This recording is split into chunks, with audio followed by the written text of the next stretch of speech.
Hello, everybody. Welcome to another exciting talk on an interesting city of the world. Today's topic is Bodh Gaya in India. It's in the northeastern part of India, Bihar state. And our topic in relationship to Bodh Gaya is the Buddhist revolution. This is the city of the Buddha. As you can see on the right on the picture, the great Buddhist temple. It is the city where we can say Buddhism began. Buddhism was born. Well, once again, here is the outline. First, an introduction to the city of Bodh Gaya, sacred city of the Buddha. Number two, the excursion into what is religion, the kind of question that the Buddha was thinking and concerned about, religion and the evolution of human society, what had been religion for thousands of years. Then the axial age, which the Buddha was part of, among other great religious leaders. The Buddha's revolution. What was so revolutionary about the Buddhist teaching? Then the return to state religions. In a way, a large part, the failure of Buddhism or a failure of the Buddha's concept of the Buddhism. The spread of Buddhism to North Asia, where it flourished, and the rediscovery of Bodh Gaya, a city that so often, like so many ancient cities, remains forgotten for a very long time, but is then rediscovered. So once again, this is Dr. Ronald Brown. I'm going to be giving you this talk on one of the greatest cities of the world that I visited, the sacred city of Bodh Gaya. Now, Bodh Gaya is the sacred city of the Buddha. Well, as so often is the case, when the end of a semester arrives and I get into final exams just before Christmas and start thinking about the future, well, of course, what pops into mind is my January vacation. Colleges are closed in January, New York is cold in January, and I want to get out. Well, in the past, since I've been in New York since the early 90s, I've spent many a wonderful January vacation in Mexico, Peru and Bolivia, meandering around the Andes Mountains, Haiti, one big trip to Spain, Portugal, and Morocco, several times in Thailand, where I have friends, vacation in China. That one wasn't January, that was in the spring, but if I go back sometime in January, I definitely do southern China in January. Turkey, another one, Argentina, Paraguay, and Uruguay. Most recent January, I was in Brazil, the one before that in Ethiopia, and other times in Dubai. So January is a vacation month for me, and that's where India and Bodh Gaya came into my purview for another vacation, January 1998. Well, I visited first, of course, Delhi, flying from New York by way of Jordan to Delhi, visiting the Great Red Fort and the Taj Mahal, going down the Ganges River to Varanasi, where the burning ghats were, Lucknow, one of the most fascinating cities in North India. So this was my January 1998 vacation in India. Well, from the map you can see New Delhi and Delhi, Agra, where the Taj Mahal, Lucknow, just below that, Varanasi, the city on the Ganges, and then where the X is approximately where the city of Bodh Gaya is. Now, my second trip to India, I went to the city of Mumbai, and south of that down to Goa. And that was my second trip. So we're talking here about my first trip. One thing about India is you can go there 1,000 times, and there are always some other wonderful places that you haven't yet visited. Well, Bodh Gaya, the name is the Buddhist Gaya, or the Buddha's Gaya. There is a town called Gaya, which is very ancient and everything, but Bodh Gaya, which is nearby, emerged mainly by its association with the Buddha. And the big Buddhist temple on the left in very Hindu style is featured on travel posters. It claims to have the largest statue of the Buddha in the world, and it is a city of ethnic enclaves. Every Buddhist country has a neighborhood with a Buddhist temple in its own style. Chinese, Japanese, Sri Lanka, Thailand, Vietnam, even the United States and Europe and South America, where there are growing numbers of Buddhists, all insist on having a presence in the sacred city of Bodh Gaya. Why it is so important is because it is the city where the Buddha achieved enlightenment. On the right, you see the famous Bodhi tree. Now, this is not the actual tree under which the Buddha sat. As you can see on the left, he's sitting under a tree. But many people say that it is either the great-great-great-great-great-grandchild of the original tree. Seeds taken, and as the older tree would get old and die, new ones would be grown, and it was replaced. Many people take seeds, even leaves, and tiny branches. That's why it's surrounded by a wall, so that people don't go up and damage it. And there are descendants of the original Bodhi tree scattered all over the world. So this is where Buddhism began. This is where the Buddha's long search was finally rewarded with enlightenment and understanding. From Bodh Gaya, Buddhism spread around Asia. The far south of India, you see Sri Lanka, which is a Buddhist country. You see Nepal, you see Tibet. The green and yellow areas are China. North of China is Mongolia. To the right, you see Korea and Japan. And at the bottom, you see Vietnam, Cambodia, Laos, Thailand, Burma, and large Buddhist populations in Malaysia. But if you look at India, you see that there's only one small part that is still that still has a considerable Buddhist population. Up around where today the city of Bodh Gaya is, it's not even on the map, because Buddhism was one of those religions that began in a country but did not prosper there. It spread around the rest of the world.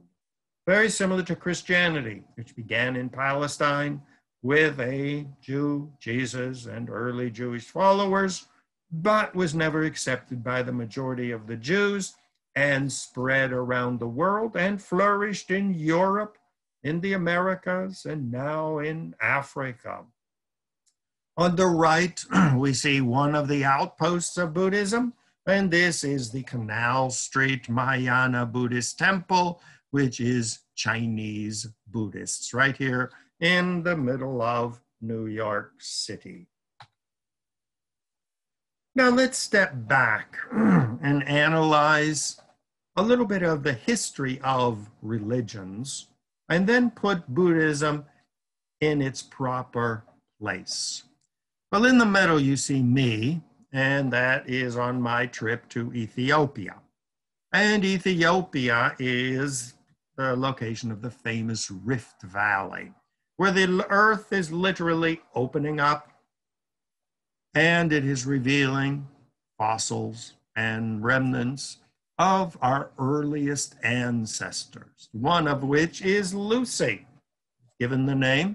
And for 4 million years, 4 million years ago, she was one of our first ancestors to descend from the trees and roam the land walking upright. And they show you 2 pictures, approximations of what she looked like, because they found a large portion of her skeleton and were able to recreate what her body looked like. Well, this is where humanity began. Well, how did religion enter the story? Well, very early on, the early humans realized that as far as when it was just a family, mom and pop and the kids and maybe a couple of other hanger-oners, cousins or grandparents if they were still alive, there was a certain solidarity, just like mothers and fathers will protect their children, and brothers and sisters will, when forced, defend their siblings and parents.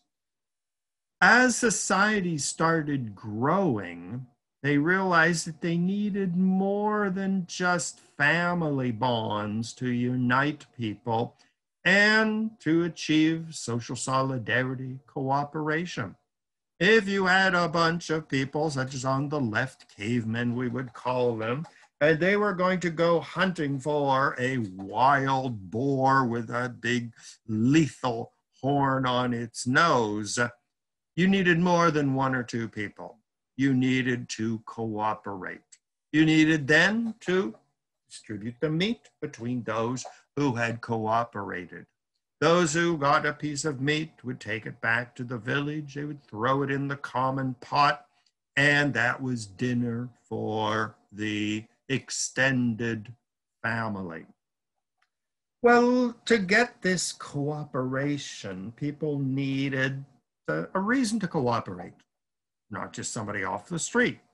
So they started developing various elements that we would call religion. For example, they may claim that we are all descendants from an ancestor who lived a long time ago. That is why for many religions, ancestor worship is very important. In the ancient Hebrew religion, you had the figure of Abraham. Abraham, the name Abraham, when translated into English, would be loosely translated as the great ancestor. So all Jews claim that we are family. Now, whether it's a myth or whether it's true, who knows?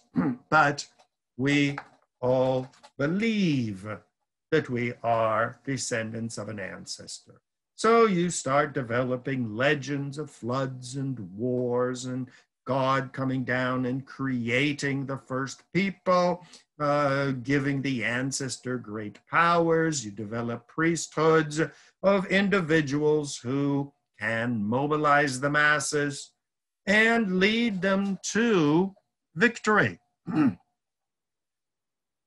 The evolutionary advantage, as scholars call it, of believing that you are all related or descended from an ancient ancestor will increase your chances of survival. Because if I'm fighting in a war or tracking down a wild animal, if I know that the person fighting behind me, whose name I don't even know, is also of my ancient lineage, we accept the same ancient ancestor who we have all made into a god. We participate in the same rituals celebrating the birthday of this mythical figure. Well, we are going to be victorious. We're going to capture more big animals and survive. Be victorious in warfare. We're going to be braver because we're not just fighting for me or for my immediate family, but my tribe, and we are all descended from the same ancestors. I am loyal to other people. If a family near me is starving, I will give them some of my food because they are, as we would say, kin. I would be ferocious in war and in defending my people. Well, eventually this became elaborated into not just a tribe or an extended family, but into an entire country.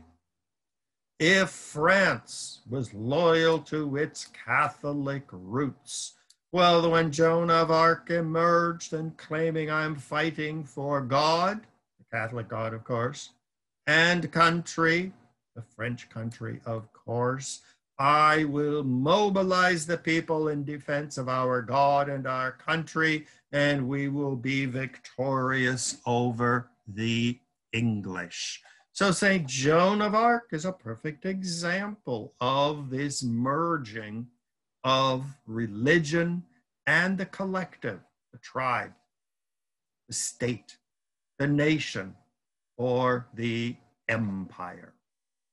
For God and country, fighting of wars. Whether you gather around a bonfire, and recount ancient stories and tell about the ancient gods, whether it was Solomon building the temple and uniting the 12 tribes into a powerful army, paying taxes, going on pilgrimage to Jerusalem, and once again uniting the tribes, turning them into a fierce fighting force, and conquering the lands from the Nile to the Euphrates. The Holy Roman Empire, it was holy because the emperor was crowned by the Pope.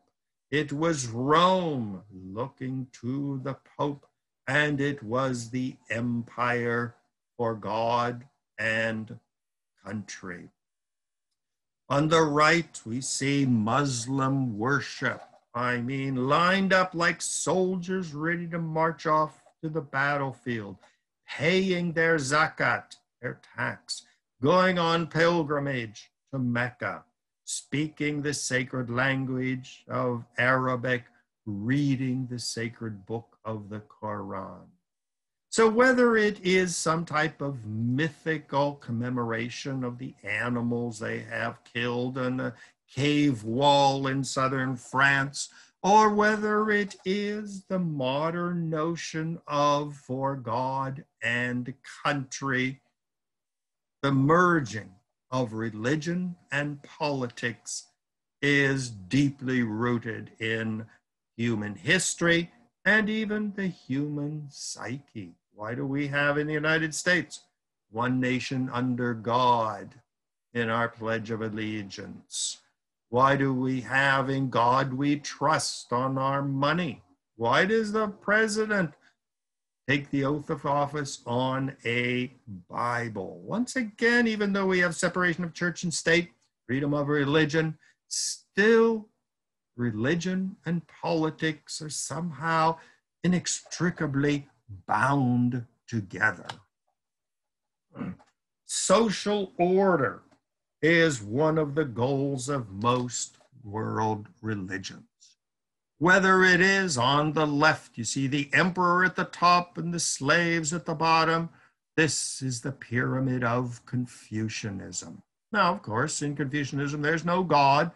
Everything is about the here and now. Stable, prosperous, peaceful society, not in heaven when you're dead, but here and now. American groups such as the Mormons and the Shakers and the Oneida community in upstate New York all were creating a perfect Christian society here on earth. Jews go off and establish ghettos and ghetto communities, even in the middle of Brooklyn. They build their social order, rules, blocking off streets for holidays, celebrating the holidays, learning the biblical language of either Hebrew or Yiddish. Food laws, what we eat, what we wear. On the right, we see Emperor Charlemagne crowned by the Pope, a sword in one hand and a cross in the other. Perfect uniting of religion and politics. Abu Bakr al-Baghdadi, ISIS, the leader of ISIS. Well, in the West, we all consider him a terrorist and part of one of our objects of the American war on Islam. But in the eyes of Abu Bakr al-Baghdadi, he was reestablishing the order of society established by the Prophet Muhammad, reestablished the caliphate, the rule of the caliph over all Muslims, unite the Muslim world from Morocco to Indonesia into one Muslim empire. Church and state have never been separated. And many people would argue separation of church and state is an illusion. So throughout ancient religions, God and government were inseparable. Whether it is Thor, the chief god of the ancient Vikings in the middle, with his uniform and his axe, fighting a war to defend his Vikings. On the right, we see the Hindu god of war. Look at that skull, dripping blood, a necklace of human skulls. Below that is Emperor Jimmu, the mythical first emperor of Japan, a descendant of the sun god, which is why the Japanese until today have the sun on their flag. The very first amendment said, I am Yahweh your God. Not everybody's God, your God. He's talking to the Hebrew people. I am Yahweh, the Hebrew God, who brought you out of the land of Egypt, out of the house of bondage. The Hebrews shall have no other gods before me. And if you have any questions, this is the Hebrew below it. Meaning, in the first commandment, this is not monotheism. It clearly states the Vikings, the Hindus, the Japanese, the Chinese, the Romans, the Greeks, and the Americans, we can all have our gods. But Jehovah, Yahweh, is the God of the Hebrew people, not the God of everybody, but only the God of the Hebrew people. Well, this myth, this reality ruled human history for hundreds of thousands, if not millions of years. God and government were united. Well, the first time when this image was seriously questioned was what Karl Jaspers described back in 1949 as the axial age, the axis upon which one age began and finished, and another age was beginning and finished. And according to the German philosopher Karl Jaspers, this was somewhere between the 8th and the 3rd centuries BCE before Christ. This was an age when radical religious change was taking place. Confucius, for example, rose as a great religious leader. Well, he totally rejected the notion of a God, saying there's no God floating around in the clouds, drinking Budweiser and eating pepperoni pizza. This is a myth. The only thing that religion is concerned with is the establishment and the management of a powerful, stable, and peaceful human society. Lao Tse, also in China, had similar teachings. In Hinduism, The ancient book of the Upanishads was written, speculating on the nature of God. What is religion? Questioning everything that had been accepted for the last couple million years. Buddhism in India emerged at this very same time. In Judaism, this was second Isaiah. Jews were in Babylon in exile. Isaiah reinterpreted the first commandment, saying that Jehovah was not just the God of the Hebrew people, but he was the only universal God. All the other gods were wrong.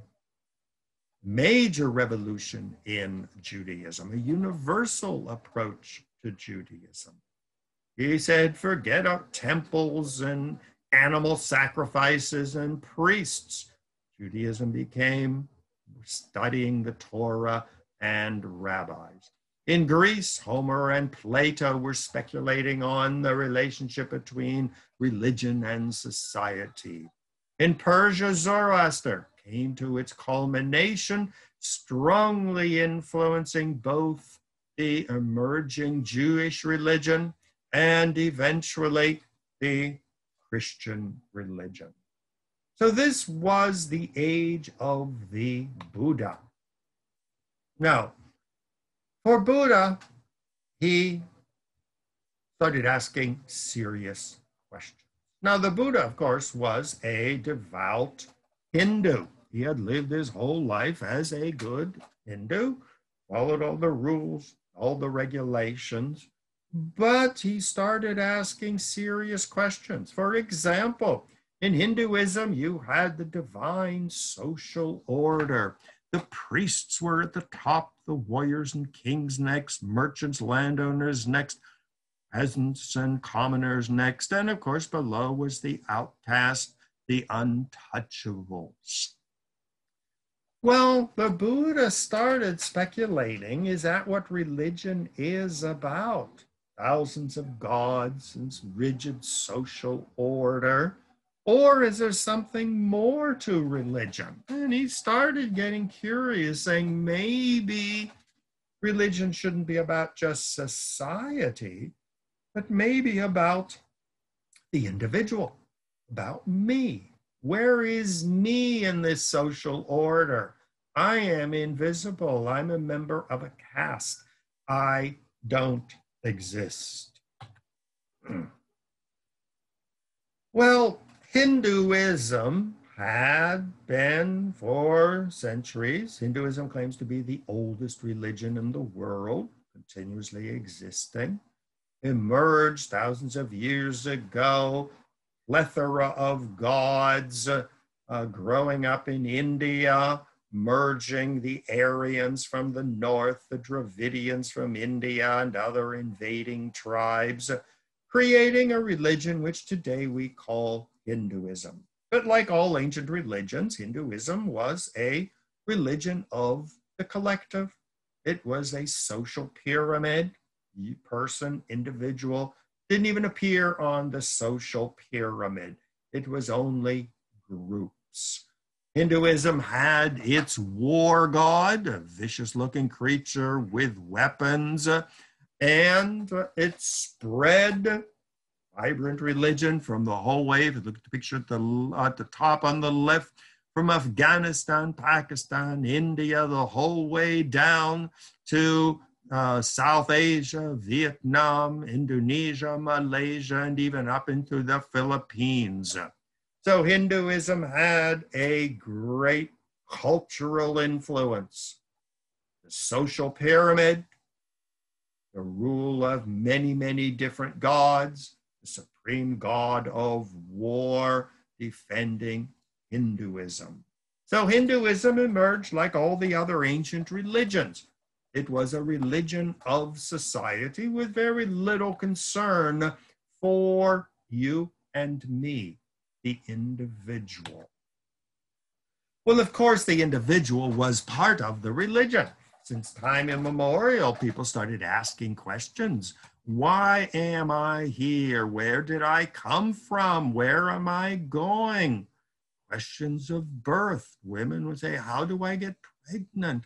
And other people would say, this is a great miracle. Where do babies come from?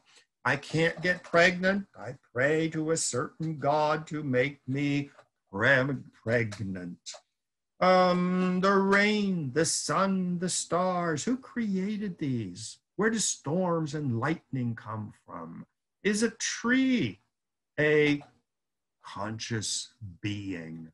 They started worshiping lightning. They started praying for rain and praying for the rains to stop. Mountains became sacred because they started believing there was a God up there. God punished you with storms. Did animals have souls? So people were part of this religion, but the great philosophers, the great founders of the ancient religions were not concerned with individual. Even when you look at the ancient Egyptian religions, who had any chance of eternal life?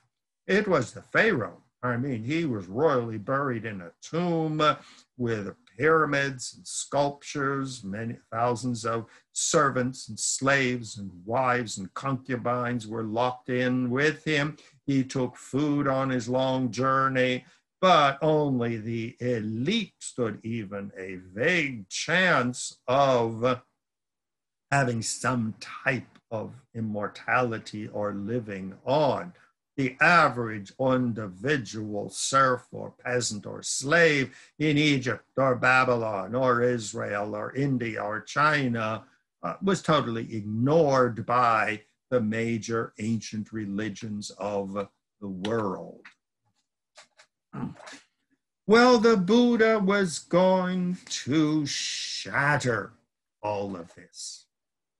As he started seriously thinking, he started wondering, what is the role of the individual? Why is it only the priests who are at the top? Why do only they have certain powers? Why are only the kings and the great rulers buried in great tombs with sustenance for their future? Well, today we sort of think, well, the individual is very important. See, in the rite, the priest absolves you of your sins. And the Catholic Church said everybody can go to heaven. Well, Jesus promised individual salvation, baptizing everybody, and you could all go to heaven. Well, in Hinduism, there had always been a long tradition of monks and priests and holy men, sadhus, going off into the desert, into the jungle, and meditating. But these people were always sort of the oddballs who didn't really fit into society. Religion was about government, was about winning wars, was about being powerful. Those few people who sought some type of individual religion were usually off in the jungle, sitting under a tree, thinking, and were more or less ignored by the rest of society. Well, the Buddha was a revolutionary. He rejected the pyramid of society where the Brahmins were the brains, the priests and the teachers. The Kshatriyas with their broad shoulders were the warriors and the rulers. The Vaishyas with their thick, strong legs were the farmers, traders, and merchants. The Sudras, the strong feet, carried everything and did the dirty work. And at the bottom were the outcasts, the latrine cleaners, the street sweepers, who were excluded from society.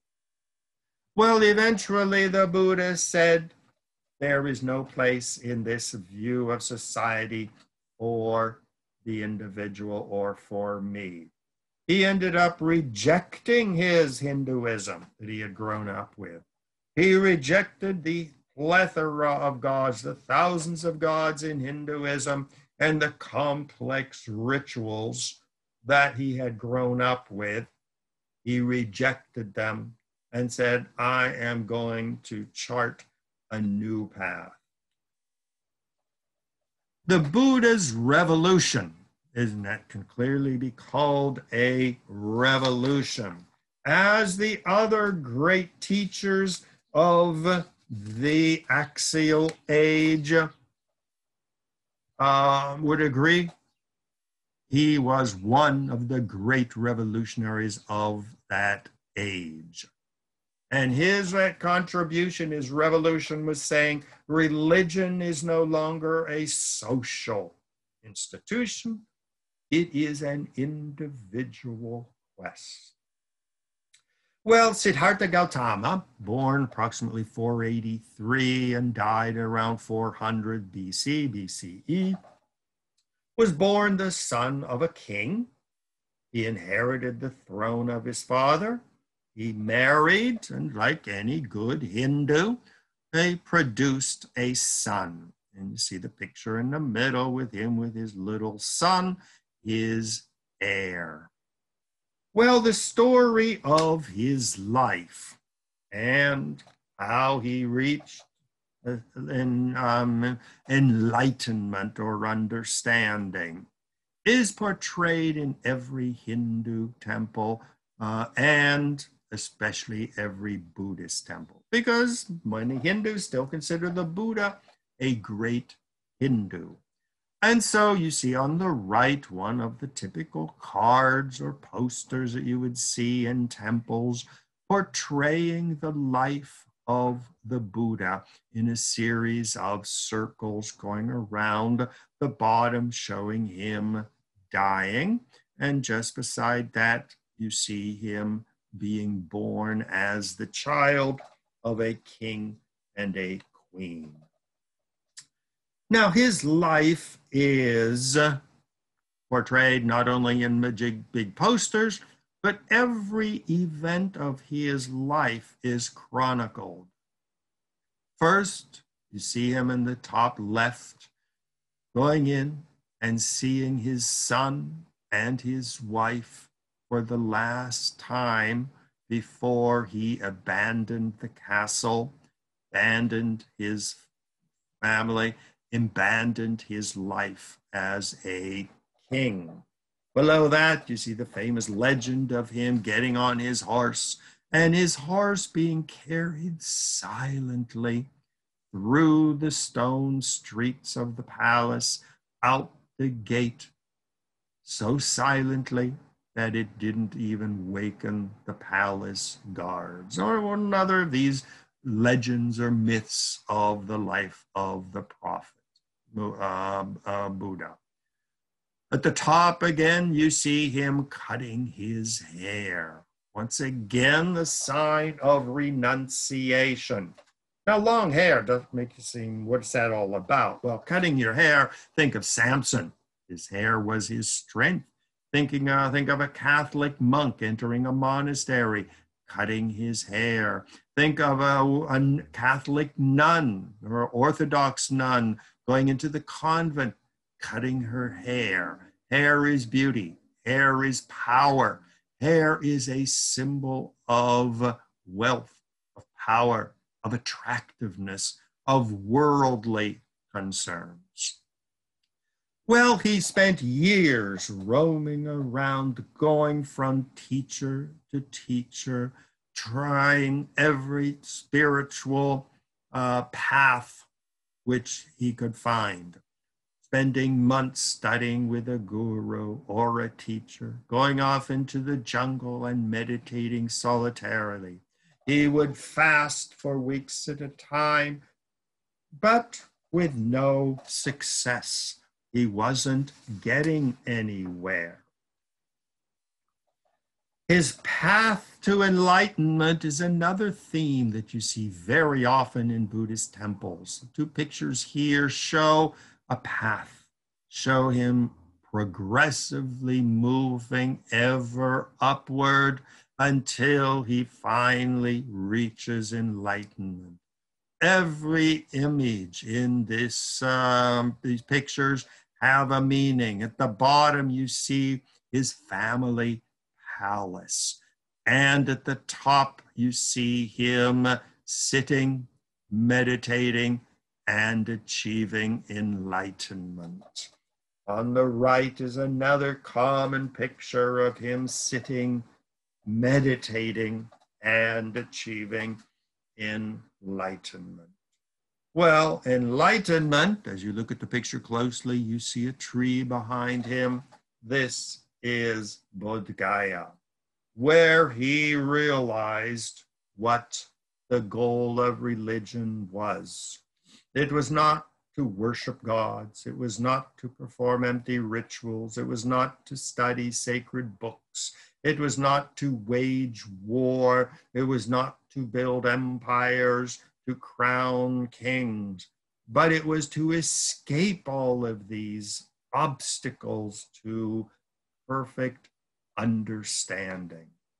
Well, he elaborated his teaching, how to gain complete freedom, in the teachings of the Buddha, the Eightfold Path to Enlightenment. So he not only achieved it, but he taught followers how they could also achieve enlightenment. Now, enlightenment is not heaven. You don't wake up one day and you're in heaven. Enlightenment is you cease to exist and you become part of the spiritual power of the universe. There is no me in the universe. Well, his teaching spread far and wide. And once again, you see on the map on the left, you see Bodh Gaya. Well, India abandoned Buddhism. It spread into China and Korea and Japan, down to Vietnam, Cambodia, Thailand, Burma, down into Sri Lanka. All these places, from Afghanistan, where you see the famous statue of the Buddha, which was recently destroyed by the Taliban, with monk cells carved into the mountain. Below that, you see another giant meditating Buddha from Sri Lanka, or Ceylon, as it is called. Buddhism spread around the world. Well, in the beginning, the teachings of the Buddha captivated Indians as well. They said, my God, what's the purpose of all these thousands of gods and rituals and statues and building empires and all of that? They became rather interested in this new religion. Well, a king emerged, Ashoka the Great, and he set about to build a great Buddhist empire. Now, right here, you're going to stop and you're going to say, a Buddhist empire? Didn't the Buddha oppose religious empires? Well, absolutely he did. But Ashoka recognized that he needed a new powerful religion to fuel his empire. Just like the belief in one God, the God of the Hebrew people, inspired Saul and David and Solomon to overcome the division of the 12 tribes, unite behind the new capital city of Jerusalem, build a giant army, and conquer half of the Middle East. Well, when you are crowned by God, anointed by God, Charlemagne built his empire, was crowned in the year 1000 by the Pope. He was using religion to build his empire. Charlemagne revitalized the Eastern Roman Empire and gave it another almost 1,000 years of life. Well, Ashoka, the same thing. He's called the Great because he mobilized Buddhism as a national religion. So this was not a an event that the Buddha would have approved of. This was a return of state religion, meaning many people saw no sense in this individual religion. They wanted a state religion. I mean, we see the same thing today with Donald Trump, who's still president as I speak, rallying the evangelical Christians behind him. One nation under God, and they are his most faithful supporters, trying to ban abortion, overcome gays, stop Muslim immigration to the country. I mean, turn Christian into an American country, into a Christian, evangelical Christian country. So Ashoka was no different from many of the ancient leaders who used religion to reinforce their power. He built these giant statues with the symbols of Buddhism, the wheel, the lions, covered India and his great empire with Buddhist symbols. He was not stupid. He recognized that when God is on your side, you are invincible.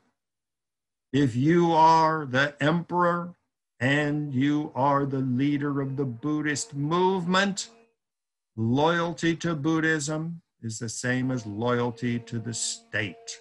The state is just. The state has divine origins and legitimacy. We are all Buddhists. We are all worshiping one religion. The ruler is the legitimate ruler because he is approved by the new Buddhism. His laws are just. India is a superior state over all others. When he wins a war, it is a victory for not just the emperor, but for Buddhism. So the Ashoka Empire was in many ways the exact opposite of what the Buddha had taught. It just shows you that how often religion can be misused. The force of religion inspires warriors to do what the king tells them. They are fierce, they are ruthless. Think of the Christian Crusades, inspired by religion, blessed by the king, but a ruthless mass slaughter. This is one of the, many people would say, misuses of religion. Think of the Israelis today, ethnic cleansing in East Jerusalem, West Bank settlements. I mean, they are doing God's work. This is not a secular state. It is a religious state. And this became what we call state Buddhism. Now, many people would say it is exactly what the Buddha did not want. The Emperor Ashoka the Great built what is called the Mauryan Empire, which included what is today parts of Afghanistan, Persia, Pakistan, most of India, Bangladesh, creating a great empire which lasted from 321 to 185. Ashoka the Great, see him pictured here with his war chariot with thousands of soldiers, ruled from approximately 268 to 232. Now, once again, this is a Buddhist empire. Now, this is not what the Buddha planned. He didn't think of Buddhists building empires. He thought of Buddhists going off into the forest and meditating and achieving enlightenment. Well, this state Buddhism that the Ashoka began spread. This is called Theravada Buddhism, one of the biggest schools of Buddhism, and this is state Buddhism. Today, it has died out in India with the collapse of the Mauryan Empire, but it remains the state religion of Sri Lanka, which you see at the bottom, the country of green, Ceylon, On the right, Myanmar, which is Burma, Thailand, Cambodia, Laos, and Vietnam. These are the countries of state Buddhism, where the country is a Buddhist country. I was in Thailand a couple of years ago when the last king had died, Rama the Ninth, and Rama the 10th was assuming power. Well, this was a Buddhist state. So his crowning was all filled with Buddhist monks. So Theravada Buddhism, it's easy to remember. Remember the word Tera, which means the land. So this we could call it land Buddhism or Buddhism of the country of the state.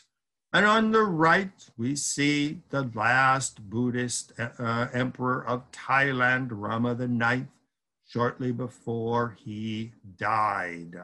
He is dressed in monk's robes, even though all of the people in the room are generals and admirals, and his son is bowing before him as if he were, the king were a divine incarnation.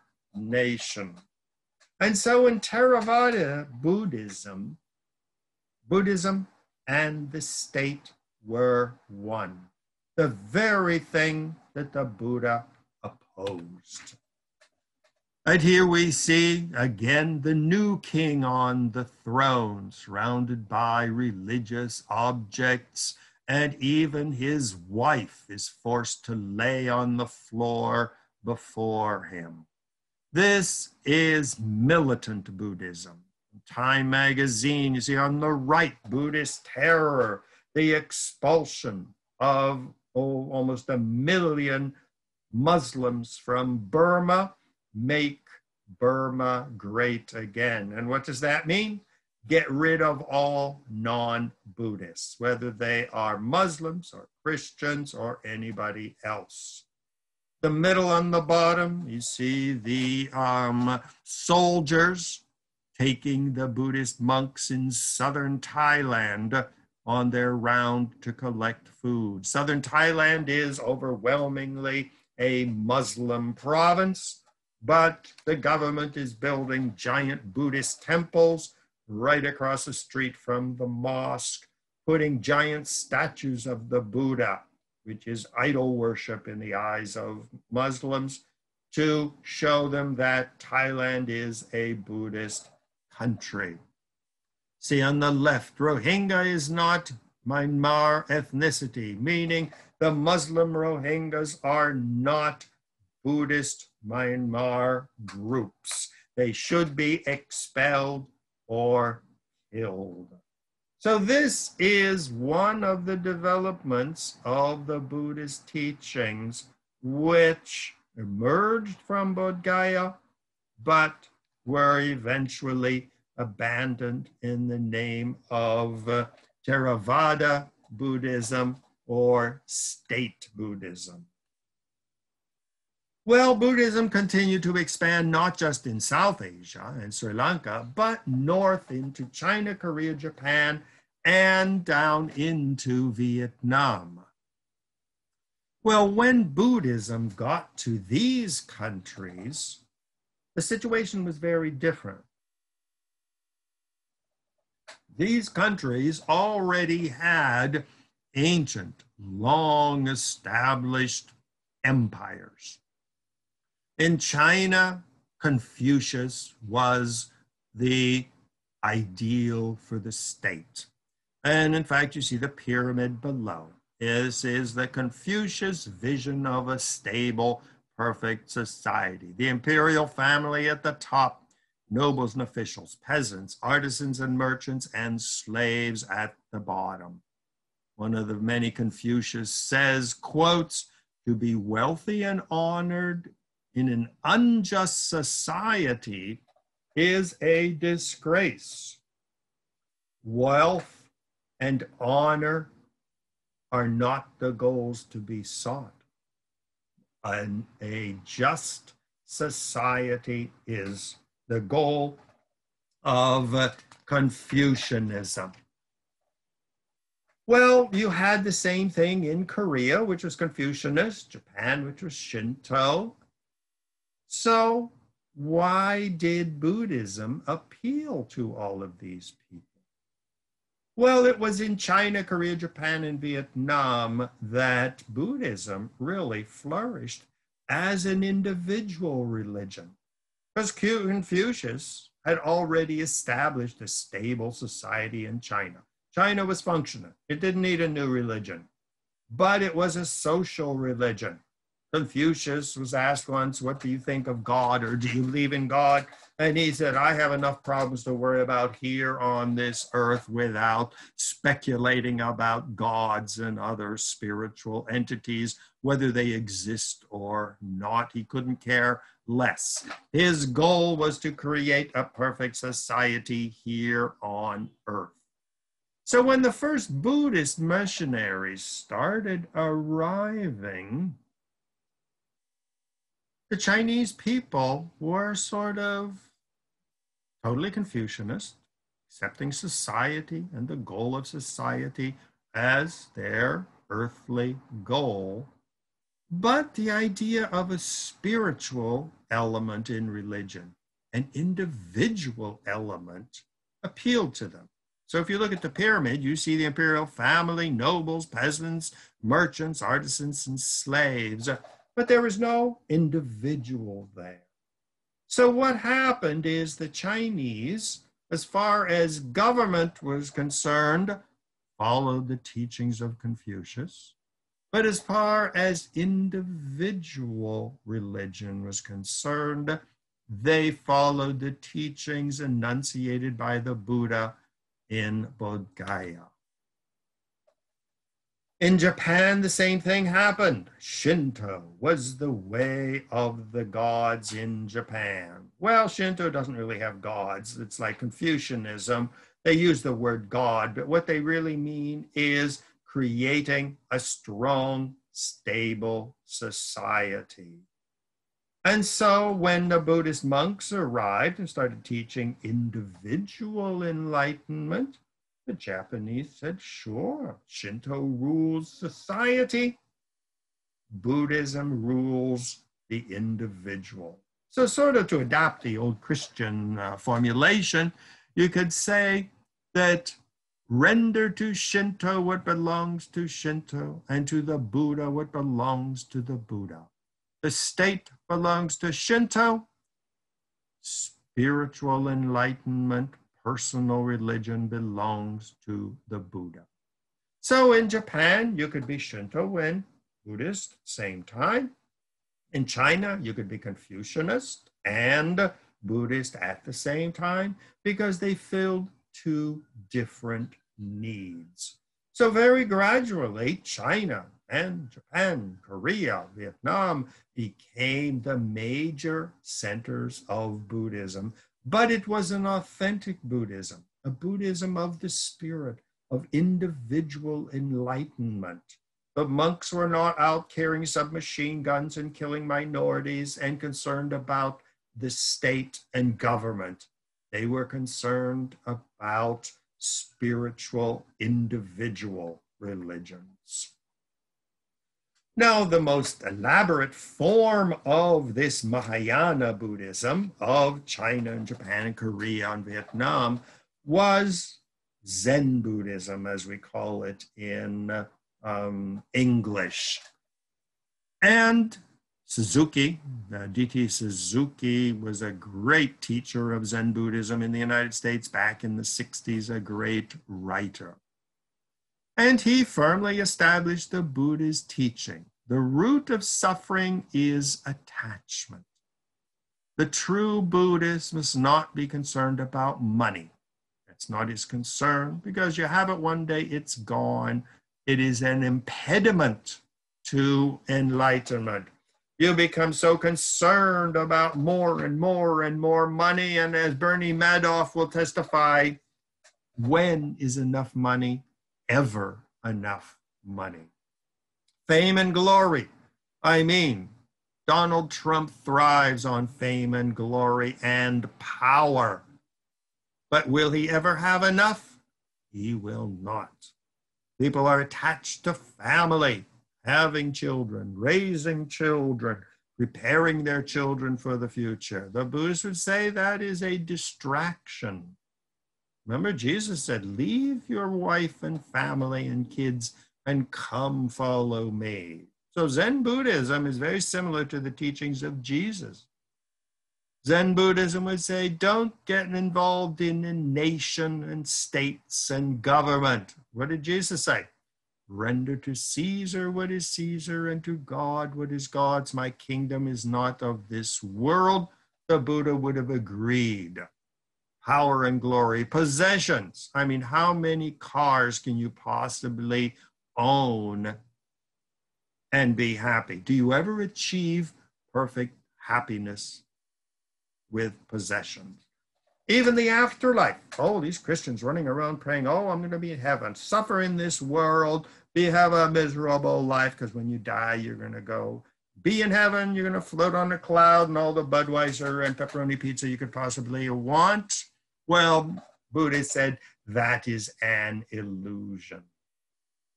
Even the self will disappear. Christians are so concerned about the return to life of the body, the resurrection of the body. Good Lord, do I want this old body back again, even if it's perfected?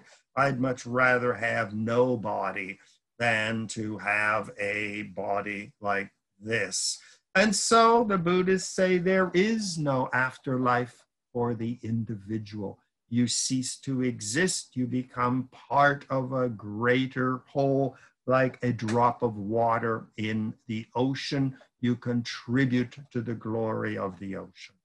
Even knowledge, studying, book learning, how many degrees will satisfy you? I should know a BA, 2 MAs, and a PhD, and I still gobble up the news every night, 4 or 5 different channels, read books, write articles, make Zoom conferences. Will I ever be satisfied? Well, so it was in China, and especially in Japan, where many scholars say true Buddhism thrived. Well, the majority of the countries that became Buddhist were more concerned about Buddhism as part of their country. Well, in India, the Mauryan Buddhist Empire gradually declined. Hinduism reasserted itself, and Buddhism all but disappeared from India. One of the great Hindu empires was the Gupta Empire. The Mughal Muslims conquered India in 1526 and ruled until 1857. No great concern for Buddhism or with Bodh Gaya. Under the British from 1858 to 1947, almost 100 years, they ruled it. But during all this time, Bodh Gaya basically was forgotten. There were some temples there. For example, you see the great temple in the picture on the right, going back to the 6th century, but for many centuries, that also was in ruins. The famous diamond throne of Emperor Ashoka was there, but even that was largely neglected. Now, this is considered the oldest temple in Bodh Gaya, the Bodhi temple, dating back to the foundation to the 6th century. But other than that, Bodh Gaya was a backwater. There was really no concern. There was no great pilgrimage movement that would eventually revitalize the city. It was only in 1932 that Anagarki Dharmapala, I'm sure I'm massacring the pronunciation, who was a Buddhist monk and a teacher from Sri Lanka, started arguing that faced with Muslim conquests in India and South Asia, faced with Christian missionaries flooding into British-occupied India, Pakistan, Sri Lanka was a British colony, that the Buddhists were gradually being overwhelmed by the Muslim and the Christian threat. And he said, and he wrote, we need a rallying cry to unite Muslims, to unite Buddhists, from Japan and Korea down to Sri Lanka and every place in between. So in 1932, in one of his speeches, he said, Buddhists from Burma, Japan, China, Thailand, Siam, Tibet should have cottages built for each country in Bodh Gaya. Well, this began a global Buddhist concern for Bodh Gaya. Gradually, the oldest 6th century temple was rebuilt and restored to its glory. In the middle picture, you see just some of the new temples that were being built by individual countries. Buddhist countries and communities from around the world started sponsoring temples, raising money, encouraging people to go to Bodh Gaya, where it all began, and restore what had become a Buddhist backwater. And this is called the rebirth of Bodh Gaya. Well, here again, it was in reaction to the vicious Muslim and Christian persecution and domination of Buddhist lands. Now, don't forget, in 1932, Pakistan, India, Bangladesh, Burma, and Sri Lanka were occupied by the British. Cambodia, Laos, and Vietnam were occupied by the French. And so there was a major influx of Western education, learn French and English, idolize Western technology, Western science. Buddhism was considered a religion for the masses, a religion for uneducated, almost illiterate people. And so Dharmapala galvanized this new movement to return to Bodh Gaya and make it sort of a Vatican of the Buddhist world. Recently, in 1989, the giant Buddha statue was built by donations from many countries, surrounded by a giant park. The Japanese government once donated money to build a Japanese temple. The emphasis was on showing the universality of Buddhism. And so you can see the Japanese temple is in a typical Buddhist, Japanese Buddhist style of architecture. The Royal Bhutan Temple, the little country of Bhutan, sandwiched between China and India, built a temple in its own unique style.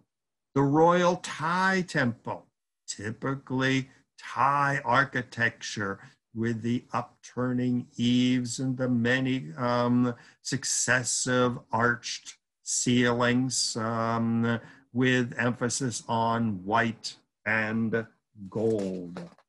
these were some of the temples, monasteries, guest houses, restaurants that were there. When I was in Bodh Gaya, I was adopted by Buddhists from Mongolia. Each monk and each group has its own distinct way of wearing its robes. The Mongolians wear brown robes. Some of them wear orange robes in various shades. They have their hair differently, but yet they all consider themselves Buddhist. This we see the Tibetan temple and monastery. The temple is for prayer and for worship, and the monastery is for monks. Many monks would come, they would do a couple of years training in Bodh Gaya. And so the city really was reinvented. You can see all these temples and monasteries are relatively new. In 2002, Bodh Gaya was granted UNESCO World Heritage accreditation, meaning it is one of the great cultural centers of the world. Well, this also encouraged tourism. Now, until 2002, Bodh Gaya was visited by tourists, but not that much. It was mainly a religious pilgrimage site where monks would go, the religious would set off on pilgrimage, predominantly religious. But as you can see from the poster on the right, it is now part of the Buddhist circuit. See, email, Buddha history packages at gmail.com with a phone number. And so religious tourism has become a big earner. So you're starting to have luxury hotels at Bodh Gaya itself, as well as the city of Gaya, which is nearby. And tourism has become a major attraction to Gaya and Bodh Gaya. Now, this is very similar to Angkor Wat or to Machu Picchu, ancient cities which have really plugged in to the flowering tourist industry. And so the Bodh Gaya city is also benefiting. But it still has a certain reserve. They're not loud discotheques. You don't see beer bottles all over the place. And it is still respected as a sacred site. So this brings us to the end of still another exciting visit to a sacred city of the world. And if you have any questions or comments, very much feel free to contact me and let me know if you have any criticisms, any suggestions, or anything. I will get back to you. And I am still adding more programs to my repertoire of sacred cities, holy places, pilgrimage. And there again, you see me on the left in New York City. I tend to forget that New York City is a sacred city. There you see St. Patrick's behind me, just brand new, cleaning. Beautiful city. On the right, you see my most recent visit to Mexico a couple months ago, doing a study tour of Mexican and Brazilian evangelical Protestants in one of the evangelical churches in Mexico City. A rising religious movement throughout Latin America, not just the United States, but also in Africa. President Bolsonaro of Brazil is an evangelical Protestant, literally at war with the Catholic Church. Same thing in Mexico. Ethiopia is involved in a civil war between the supporters of the evangelicals, who the president supports, and the Ethiopian Orthodox Christians who oppose him. So, once again, preparing more exciting programs for my faithful followers. So once again, thank you very much for enjoying me on this visit to Bodh Gaya. And again, ronbrownmedia@gmail.com. Let me know comments, reactions, criticisms, whatever, and I will definitely get back to you. So thank you very, very much, and I look forward to seeing you during one of my next programs. So, signing off, Ron Brown. Bye-bye.